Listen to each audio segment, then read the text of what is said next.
Hello everyone, I'm very glad that you're joining this story. Subscribe, like and comment. Enjoy the story, smile more often.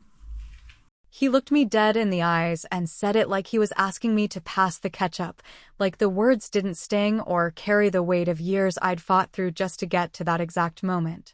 Must be nice not having a real job yet.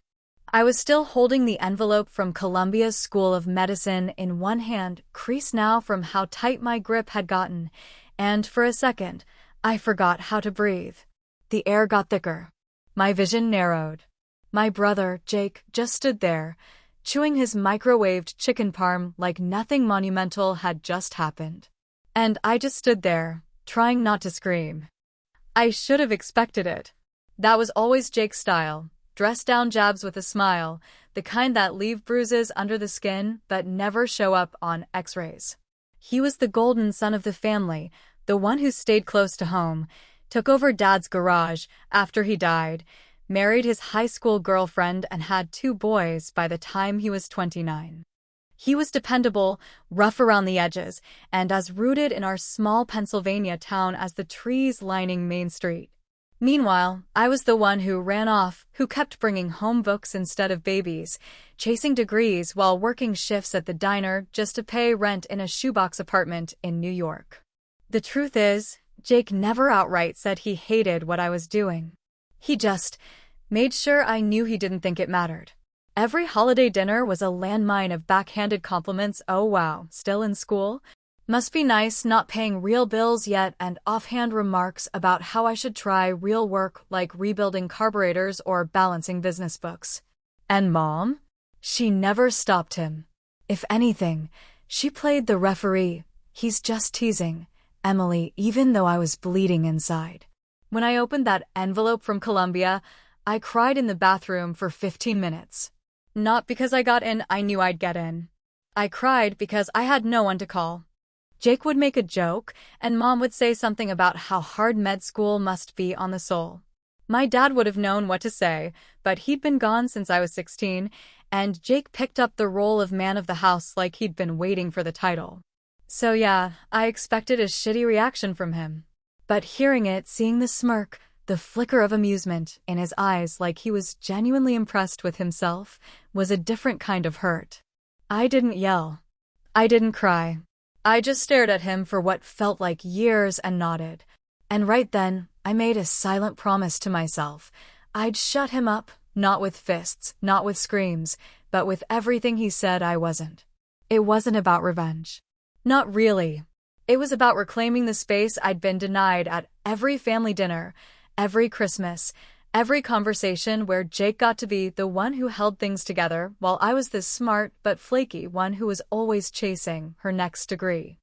I was tired of shrinking in his presence. I was done. That summer, I threw myself into prep like a woman possessed. My roommates joked I was studying like I was running from something, and they weren't wrong. I was running from that look on Jake's face, from the silence after Mom read the letter and only said, "Oh, wow, Ivy League," like I'd just bought an overpriced handbag. I was running toward something, too. Maybe pride. Maybe peace. Maybe just the sound of my own name in a room that respected what it meant. I worked nights at the urgent care clinic downtown. I pulled double shifts, stayed up until sunrise memorizing anatomy charts and quizzing myself on pharmacology. I cut off anyone who drained my energy. Friends, boyfriends, even a cousin who asked if I was just doing this to avoid growing up. I was already grown. I just hadn't been given the chance to prove it. Jake never called. Not once that semester. Not after orientation, not after midterms, not after my first rotation in the ER where I saw a man die holding a photo of his daughter. That night, I sat in my dorm bathroom floor, my scrubs still wet with sweat and other things I didn't want to name, and I almost dialed his number. Just to hear someone from home. But I didn't. He'd just say something like, "Tough day at your fake job?"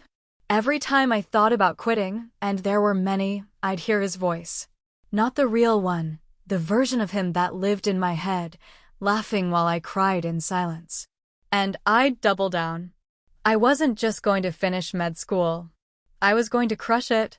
Every exam, Every lab, every patient history, I was stacking up bricks to build a wall between his voice and my future. By the end of my second year, I was top of my class. My professors were already talking about residency recommendations. The dean had pulled me aside once after class and said, "You're not just smart, Emily. You're precise. You're scary good." I smiled, but inside, all I could think was, tell that to my brother. The thing is, I didn't want Jake's validation. Not really. I wanted to prove him wrong, but I also wanted to prove something bigger. To everyone, to myself, to the version of me who used to shrink in his shadow and nod like an idiot when he called me college girl. That girl was gone. Dead and buried somewhere between gross anatomy and clinical skills. Then, halfway through my third year, the dean called me into her office. I thought I was in trouble at first, until she said, "You've been selected as valedictorian for the white coat ceremony." I blinked. She smiled and handed me the speech guidelines. "You've earned it, Dr. Carter." That night, I stared at the email for hours. Then I forwarded it to Mom. I included Jake in the CC. No text, no explanation. Just the subject line. "Thought you'd want to know." He didn't reply. Not that night. Not that week. But 2 days before the ceremony, Mom texted, "Jake's coming." And suddenly, I knew exactly what I was going to say on that stage. You can't really understand how deep the wound runs until you trace it back to where it started, and for me, that wasn't med school or even the day Jake spat out that line about real jobs. No, that fracture started way earlier, buried beneath years of Thanksgiving dinners, garage grease, church picnics, and the unspoken rules of our family that I didn't realize were rules until I broke every single one of them just by being who I was. If you ever grew up in a house where one kid could do no wrong and the other had to earn their seat at the table every damn day, then maybe you'll understand what I mean when I say the game was rigged from the start and Jake was always the house. He was the firstborn, which already gave him a head start in our dad's eyes, and after Dad passed, he became the man of the house so fast that the weight didn't have time to fully land on him before he started turning it into a badge of honor. Mom leaned on him, the neighbors praised him, and when he started working part-time at the garage during high school while I was reading Tolstoy in the back of the library like a weirdo, everyone just knew he was the one built for real life. Meanwhile, I was book smart, which in our family was code for not practical, and has big dreams, which really meant might leave us someday. And that was the real issue leaving. Jake never did. He stayed rooted, grounded, present. I don't know if it was fear or loyalty or just comfort, but he never once tried to imagine a life outside our town. I did, every second I could. I dreamed of cities with skylines instead of silos, of ER floors buzzing with chaos instead of dusty garages full of exhaust fumes and country music echoing off metal walls. I wanted to go somewhere they didn't already know my last name, somewhere I didn't have to explain why I wasn't married yet or why I didn't show up to church last Sunday. Jake got the accolades early. He rebuilt a Chevy engine at 15 and everyone clapped like he cured cancer. I got an A+ on a biology project about stem cells and Mom didn't even read it. She told me, "That's nice, honey," and then asked Jake to help her lift the laundry basket. Every small win I had was shrugged off like it was just another step in some imaginary staircase I was climbing alone, and they were all too tired to follow me up. There was one Thanksgiving, maybe 6 years ago, that still sits in my memory like a shard of glass under the skin. Jake had just bought a house. Not a big one, just a small 2-bedroom down near the river, but the family was fawning over him like he'd built it with his bare hands and cured a housing crisis in the process. Mom brought him a pie, Uncle Ray gave him a hug that lasted way too long, and even Nana said, "I always knew you'd do well, Jakey." I was sitting at the end of the table with my laptop open, quietly typing up my grad school essay between bites of mashed potatoes, and not one person asked me what I was writing. I didn't plan to say anything, but the wine kicked in and the silence around me got too loud to ignore. I cleared my throat, pushed my plate forward, and said, "I got accepted to Johns Hopkins for pre-med." The room got quiet, just for a beat, but it wasn't the kind of quiet you hope for when you deliver good news. It was the kind that creeps in when someone dies or someone lies. Jake raised an eyebrow, then shrugged and said, "That's great, Em. You sure you're ready for that kind of pressure?" And Mom, God love her, just chuckled like he was being sweet and said, "He's just looking out for you, honey." That was the moment I broke. I didn't throw my plate, but I stood up so fast the chair tipped backward. I looked around the room and said, "You all treat him like he walked on water for getting a damn mortgage, but I'm out here fighting to get into one of the best med schools in the country, and you act like I just announced I'm joining a yoga retreat." Nobody said anything. Not a single damn word. So I walked out. I left my coat, my bag, everything. I walked 3 miles home in the cold just to feel like I still had control over something. The next day, Jake texted me a shrug emoji and the words, "Don't be so sensitive." And that was it. The conversation ended before it even began. And from then on, I knew I wasn't going to find validation in that house. Not from him. Not from Mom. Maybe not even from myself. And yet, even with all that behind me, even knowing exactly how they saw me, I still told them about Columbia. I still let myself hope for a different reaction, like maybe this time they'd understand what it cost me to get there. But old patterns die hard, especially in families. Especially when no one admits the game's been fixed since the beginning. It was in that silence, again, that I realized something needed to change. Not with them. With me. I needed to stop asking for their applause and start clapping for myself. A month later, I checked the ranking list. Top of the class. My name was right there in bold, above every other student in my year. There was a note from the administration. I'd been selected as valedictorian for the white coat ceremony. My stomach dropped. Not out of fear, but out of something that felt dangerously close to power. I stared at the screen, not blinking, as the memory of Jake's voice echoed in my head again. Must be nice not having a real job yet. Yeah, I thought. It is nice. Let's see how he likes hearing me speak next. The night before the white coat ceremony, I couldn't sleep, not even for a minute, not even with the cheap bottle of wine my roommate and I split, or the comfort of clean sheets that smelled like lavender dryer sheets and borrowed courage. My brain kept circling like a vulture above old bones, picking through memories that should have stayed buried, digging up every look Jake ever gave me when I came home with news that wasn't about car parts or steady jobs. My chest felt like someone had stacked cement bricks on it, each one carved with the same 4 words he said the day I got my acceptance letter. Must be nice, huh? You know what's funny about memories? They don't ask permission to show up. One minute I was brushing my teeth, trying to practice my speech in my head, and the next I was 16 again, holding a trophy from a statewide science competition, standing in the kitchen while Jake tossed me a towel and said, "Well, I fixed a transmission today. So who's the real genius now?" Mom laughed, and I remember how cold the tiles felt under my bare feet, like the floor knew something I didn't. Now here I was, years later, about to stand on a stage in front of the entire medical faculty, my classmates, and every parent who ever whispered, "My kid's going to be a doctor," with that smug little twinkle in their eye. I'd worked for this moment in ways no one really saw, not just the flashcards and clinical hours, but the nights I laid awake wondering if maybe Jake was right, if maybe I was just playing pretend in a grown-up costume. Too scared to admit I didn't know what the hell I was doing half the time. The ceremony felt enormous. Not just physically, though the auditorium was massive with its vaulted ceiling and air that smelled like wood polish and nerves, but emotionally. This was it.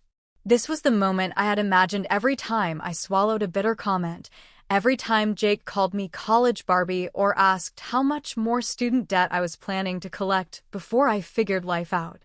This was the moment I finally said something back. Not with a punch, but with presence. Earlier that evening, I had dinner with Mom at a cheap Italian place down the street from the university. She wore the same church dress she always wore to weddings or funerals, and she fiddled with the hem every time I said something about the ceremony. "He's coming, you know," she said eventually, not looking at me but at the laminated menu like it might rescue her from what she had to say next. "Jake. He said he'd come." I blinked, halfway through my linguine, and set my fork down a little too hard. "Seriously?" "He wants to support you," she said, still not making eye contact. "He's proud. He just doesn't know how to show it." "Yeah, by insulting everything I do," I muttered, leaning back and crossing my arms like I was bracing for a storm I'd seen before. Mom finally looked up, her eyes soft in that way only mothers can be when they're about to say something that might undo you. "He's sensitive, he hides it behind sarcasm, but he's got a good heart. Just be nice to him tomorrow. Please." I almost laughed, but it stuck in my throat. Be nice? After everything? After the years of digs, the way he hijacked every compliment I ever got and twisted it into a joke? After being the one who had to downplay every success so he wouldn't feel threatened? I didn't say any of that. I just nodded. That was easier. That was safer. After dinner, I walked the city for an hour, phone buzzing in my pocket with good luck texts from classmates and one surprising message from Jake. "What time's this thing start?" That was it. No congratulations. No looking forward to it. Just logistics. I stared at the screen until it dimmed, then texted him back with the address and time, adding nothing else. Let him come. Let him sit there. Let him see.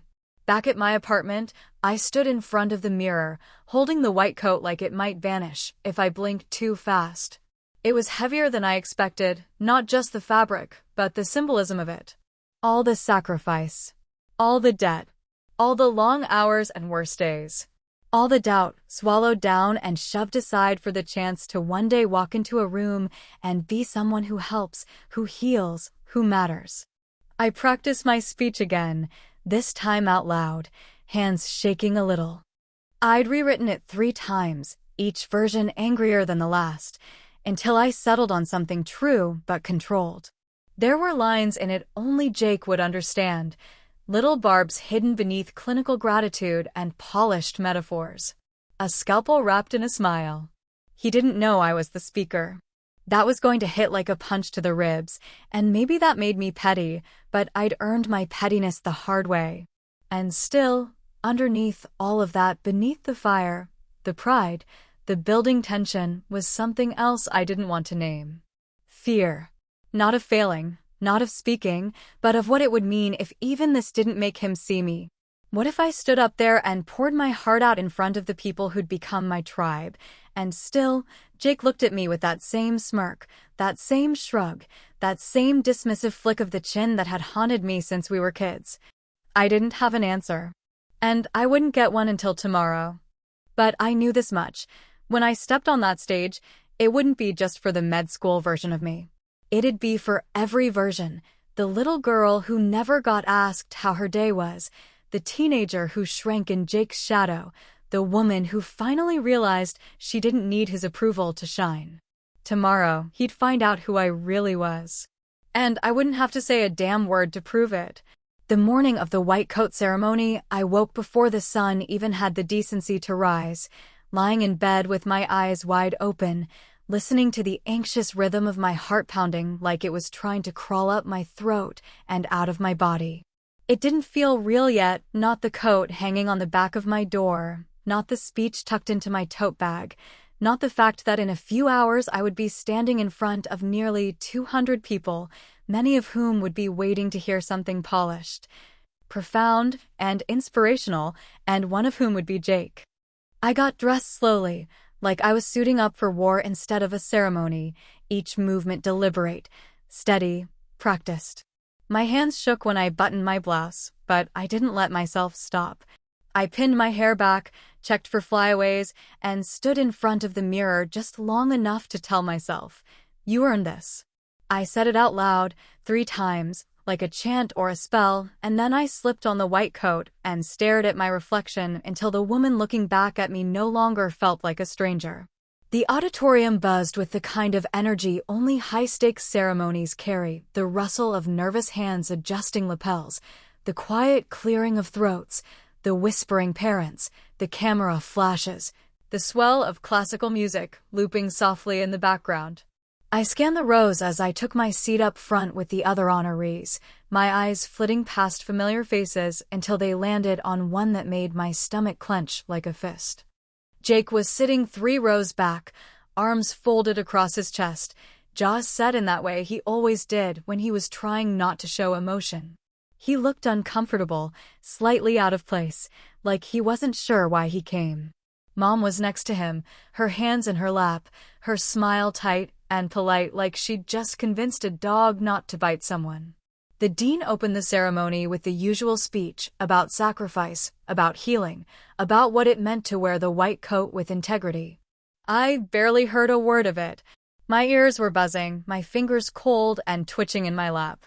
When she finally introduced me, calling me our top graduate, our valedictorian, and a future leader in medicine, I felt a strange stillness settle over me as I stood and walked to the podium. Like the moment had become its own planet, separate from everything else. I looked down at the speech I'd rewritten at least 7 times and decided in that second to go off script. Not entirely. I kept the bones. But the heart? The heart I was going to deliver raw. Some of us came to med school with legacy names and letters of recommendation from people whose buildings are on this campus. Others of us came from towns where the only doctor you saw was at urgent care once a year if you had insurance. Some of us grew up hearing, you can do anything. Others grew up hearing, don't get your hopes up. The room got quiet. Real quiet. I didn't come from a family of doctors. I didn't come from a place where this path made sense. I came from a house where hard work meant manual labor and anything else was called a phase. And still, I came. I fought for this. I earned this. I paused, my eyes scanning the crowd until they landed on Jake, and I swear his face didn't move, but his eyes, those eyes, narrowed just enough for me to know he understood exactly what I was doing. I've been told more times than I can count that what I do isn't real work. That I don't understand what struggle looks like. That school isn't life. But let me tell you something, life is watching someone you love code on a hospital bed and not being able to save them. Life is telling a mother her son isn't going to make it. Life is carrying the weight of someone else's heartbeat in your hands. I felt the lump in my throat, but I pushed through it. So yeah, maybe I haven't held a wrench. But I've held dying hands. I've held responsibility. And I've held back tears in more rooms than I can count. This is work. And it is real. The applause started slow, but swelled into something I hadn't expected. Not just polite claps. Real ones. The kind that shake the floor a little. I stepped back from the mic, heart pounding, and looked again at Jake. He didn't clap. He didn't move. He just stared. The dean took the stage again, her voice warm and clear. Before we conclude, we have one more surprise, she said, holding up an envelope with the university seal. This year's valedictorian is also the recipient of the Florence Renner Memorial Scholarship, awarded for excellence, empathy, and resilience in the field of medicine.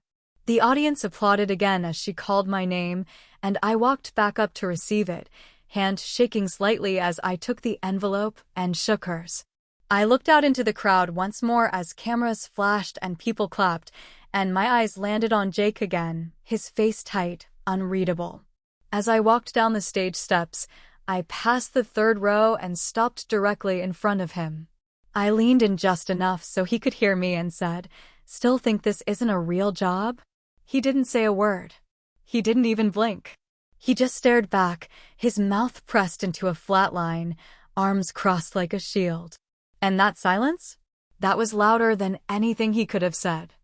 The clinking of silverware against porcelain, the low hum of conversation, and the occasional burst of laughter bouncing off the walls of the little Italian place we'd booked for the post-ceremony dinner should have been comforting. Should have felt like a victory lap, a long-awaited celebration with the people I'd invited to witness a moment I'd clawed my way toward.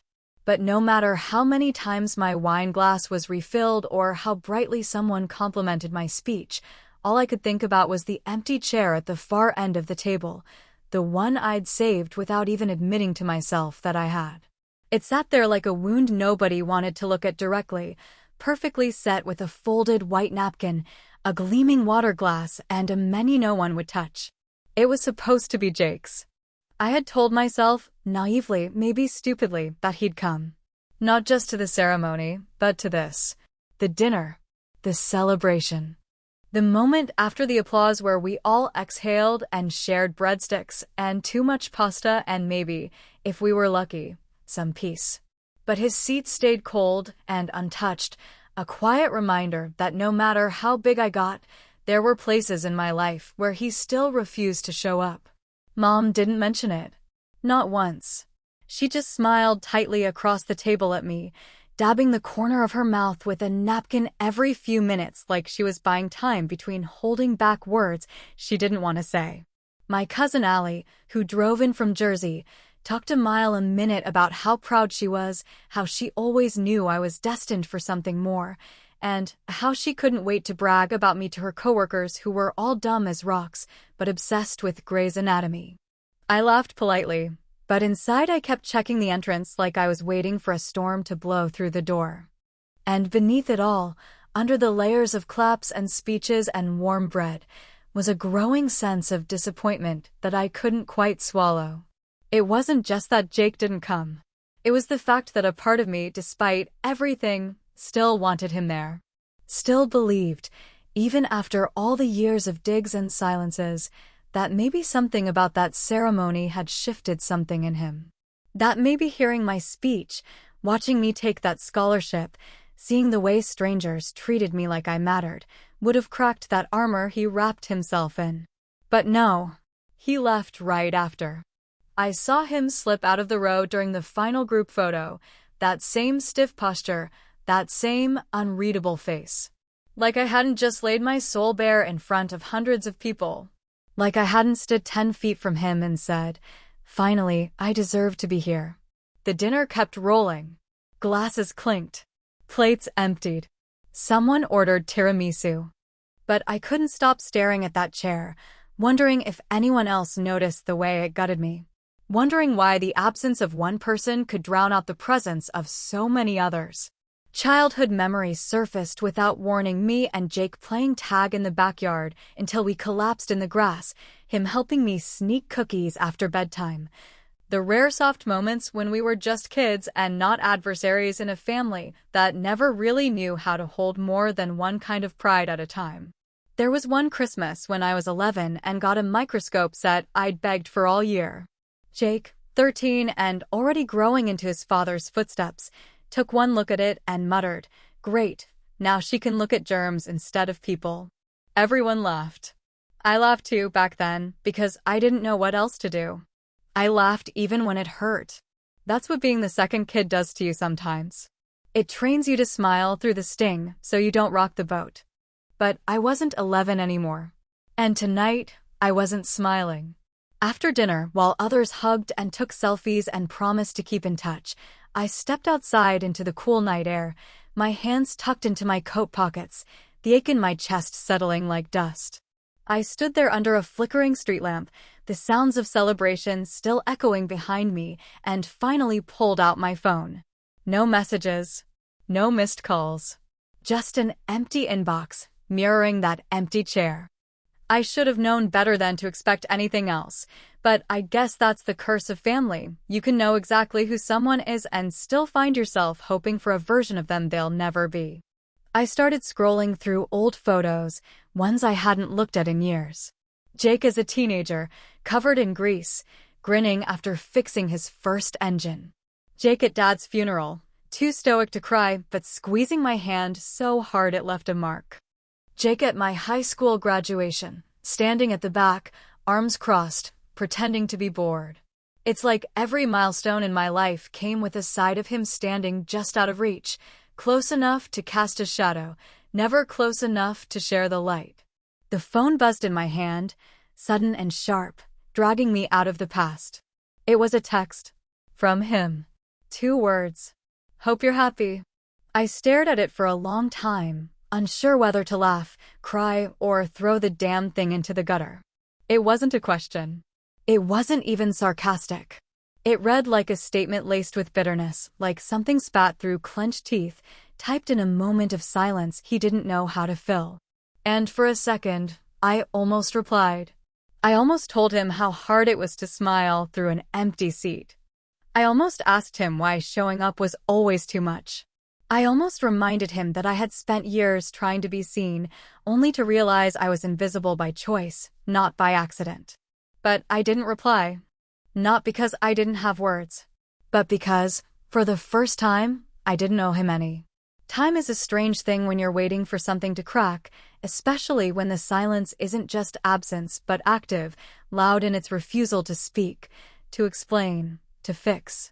In the weeks that followed the ceremony, the air around our family felt like a tightly wound wire, stretched too far across a canyon we couldn't seem to cross without one of us falling. Jake disappeared. Not physically, he was still in town, still running the garage, still showing up on people's Instagram stories at the local bar or coaching his son's baseball team, but from our lives, from the places that used to make us a we, from the shared language of birthdays and Sunday visits and check-in texts that once gave us the illusion of closeness. It started slowly, like most fractures do. He missed the next family dinner. No big announcement. No dramatic exit. Just didn't show. Mom made excuses before anyone could ask. He's just busy. The boys have school stuff. You know how it is.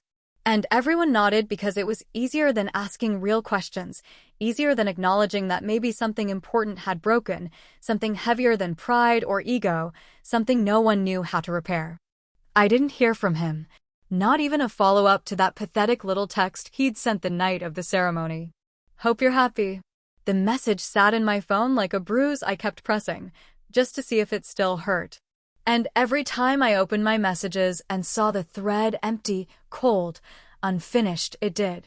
What hurt more than his silence was how quickly everyone else seemed to get used to it. Mom, especially.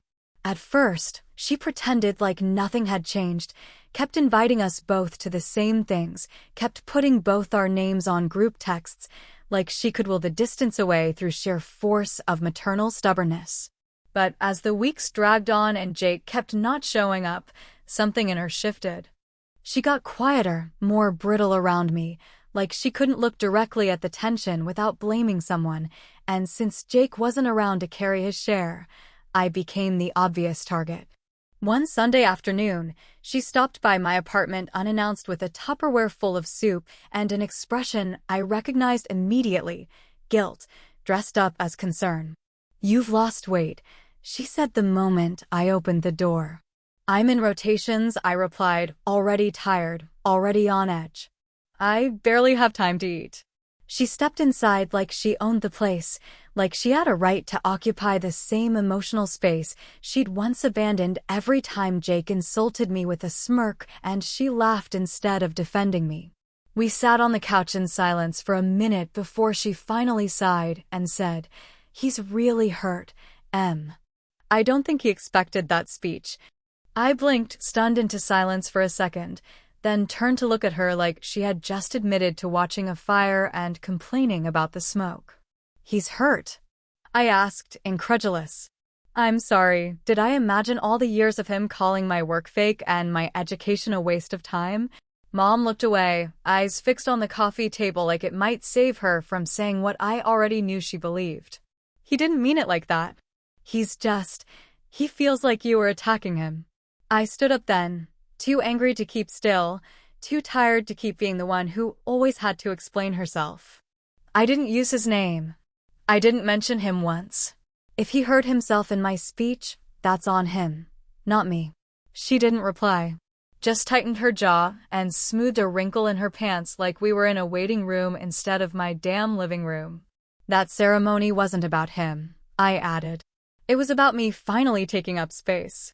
Finally saying out loud what no one else ever acknowledged." "I know," she said softly, "but you could have been gentler." And just like that, I realized what she was really saying. That peace mattered more than truth. That Jake's comfort mattered more than my voice. That I had upset the fragile, unspoken contract that held our family together. Don't rock the boat. Don't make Jake feel small. Don't dare shine too brightly if it makes him squint. After she left, I sat alone with that silence again, the same one Jake had built between us and now wrapped around me like insulation. It wasn't empty. It was filled with echoes, with every moment I'd bitten my tongue, every second I'd swallowed a comeback just to keep the peace, every step I'd taken alone while he got credit for being the one who stayed strong. A few days later, while cleaning out an old box I'd left in my closet since undergrad, I found a photo I hadn't seen in years. Me and Jake, maybe 7 and 9, sitting side by side in the backyard on a summer day, both barefoot and covered in mud, grinning like fools. There was a turtle in Jake's lap and a popsicle in mine, and our eyes were shining with the kind of uncomplicated joy I hadn't seen in decades. I sat on the floor, staring at that photo for what felt like hours, my fingers tracing the edges like maybe I could reach back and pull something forward, something pure, something real, something that existed before we became enemies by default. Before life forced us into roles we never asked for and resentment grew roots we couldn't see. Was it worth it? The question landed like a hammer in my chest.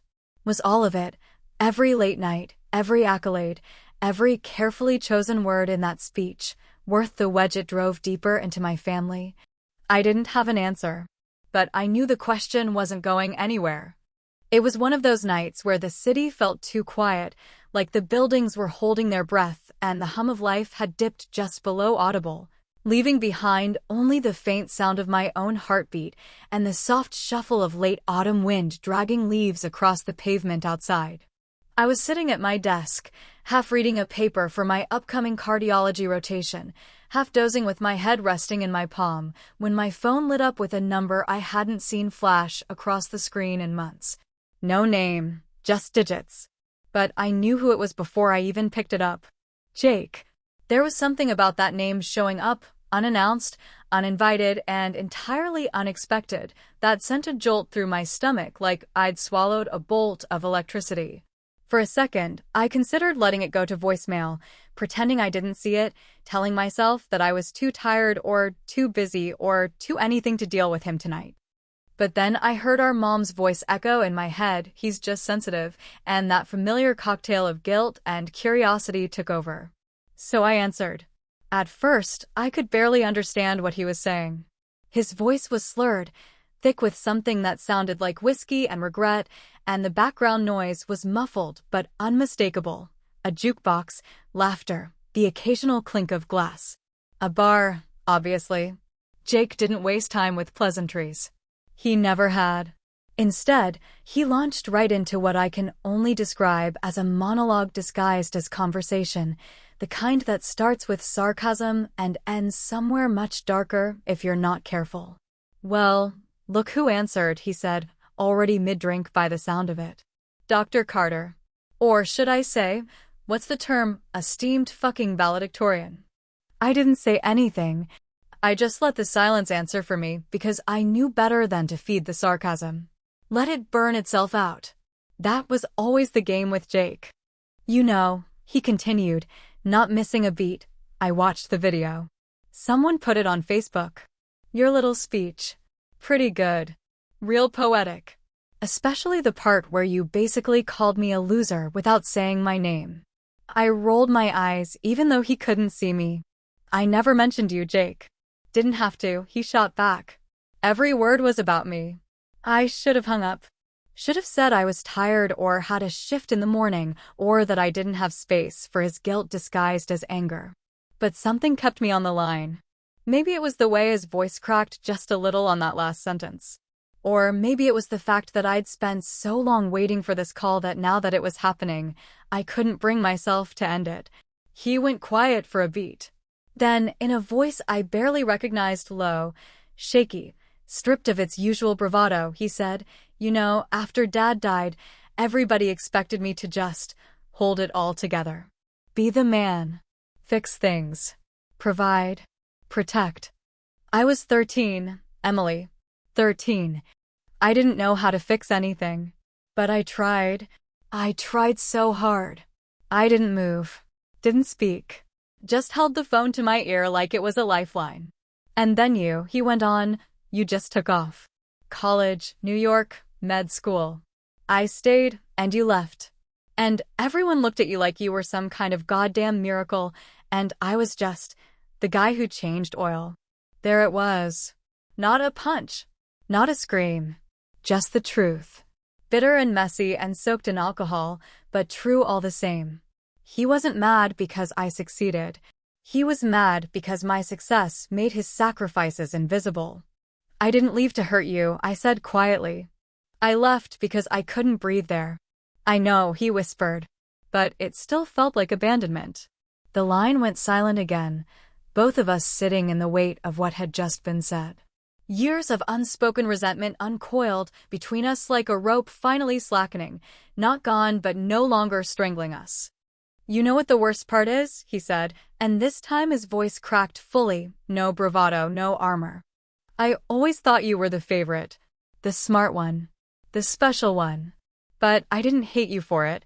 I didn't know where that left me. I closed my eyes, blinking back something hot and sharp. Maybe, I said slowly, we were both just trying to be seen. He didn't respond. Not with words. Not with breath. Just a long, aching silence. And then the line went dead.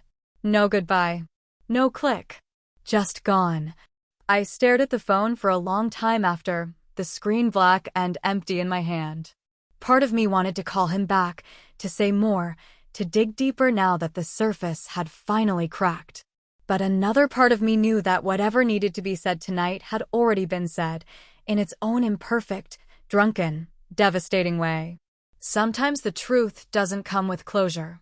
Sometimes it's just a flashlight in a dark room, enough to see the shape of things, but not enough to fix what's broken.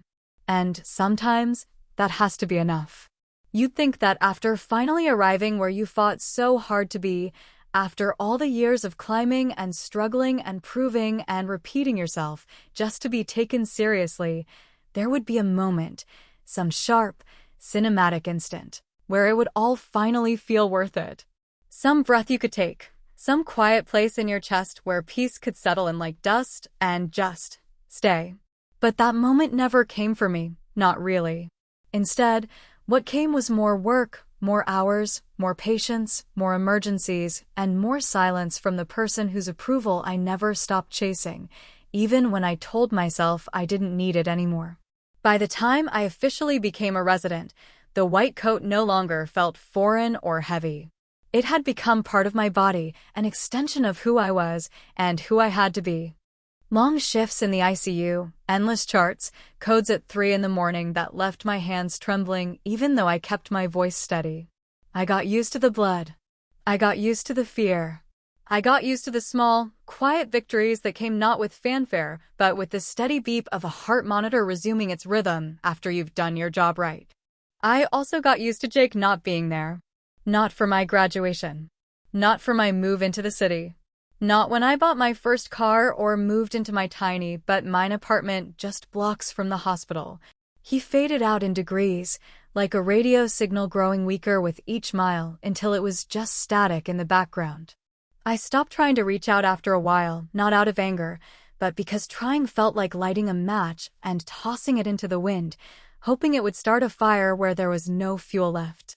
Mom still saw him, of course. She never stopped trying to patch things together with her soft-spoken guilt and awkward dinner invitations. Every few weeks, she'd mention him in passing. Jake said this. Jake's kids are doing that, as if weaving his name into conversation would keep the idea of family from unraveling completely. I stopped reacting. I nodded, made polite sounds, asked the questions I was supposed to ask. But I stopped hoping.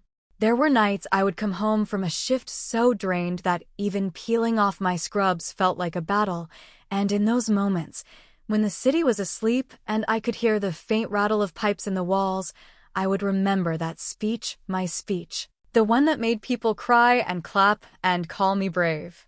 And I would think about how proud I felt walking off that stage, how powerful, how defiant. And then I would think about the look on Jake's face, the stony stillness of it, the way he didn't clap, the way he didn't stay for dinner, and how he'd answered my triumph with a bitter little text that read like an accusation. "Hope you're happy." It echoed sometimes, louder than the praise, louder than the dean's compliments or the scholarship check I still hadn't cashed. Because the truth no one tells you when you finally win is that it doesn't always fill the empty places. Sometimes success just builds a higher pedestal for your loneliness to stand on. I tried to forget him. God, I tried. I buried myself in my work. I stayed late. I took extra shifts. I poured my time into being the kind of doctor I would have wanted to treat Dad back when he needed someone who actually gave a damn. But grief, I've learned, doesn't always wear the face of death. Sometimes it looks like an unanswered text. Sometimes it sounds like silence when the phone doesn't ring on your birthday. Sometimes it's the knowledge that someone who once knew you better than anyone now knows nothing about you at all. And sometimes, when I walked past the pediatric ward or sat in the hospital cafe at the end of a brutal day, I'd catch myself wondering what Jake was doing at that exact moment. Was he underneath a car somewhere, hands covered in grease? Was he laughing at some dumb meme with his buddies at the bar? Was he happy? Did he miss me at all? I told myself it didn't matter. I told myself I didn't care. But lies are easier than hope. Hope has teeth. One night, almost a year after the ceremony, I came home from a 24-hour shift and collapsed onto my couch without even taking off my shoes. My whole body hurt, my eyelids burned, and my mind was empty in that way it gets when you've poured all of yourself into other people and there's nothing left for you. I didn't cry. I didn't move. I just stared at the ceiling, letting the silence hold me in its mouth. And then, my phone buzzed. I reached for it without thinking, assuming it was a nurse with a shift change or my supervisor asking for chart updates. But when I flipped the screen, there was no name. Just a number I didn't recognize. One word. Dinner? No punctuation. No name. Just that. I stared at the screen for what felt like an hour, my thumb hovering over the reply button, heart doing that hesitant flutter it hadn't done in months. I didn't know if it was him. I didn't know what it meant. I didn't know if this was an apology, a peace offering, a prank, or just some cosmic joke to remind me that closure is a story we tell ourselves to make endings easier to swallow. I didn't reply. Not because I was angry. Not because I didn't want to. But because maybe, just maybe, some questions are meant to linger unanswered, floating between us like unfinished sentences, like roads we were too tired to walk to the end. And maybe that's what family really is, in the end. Not a resolution, but a question you keep asking long after the words have stopped. Cut to black.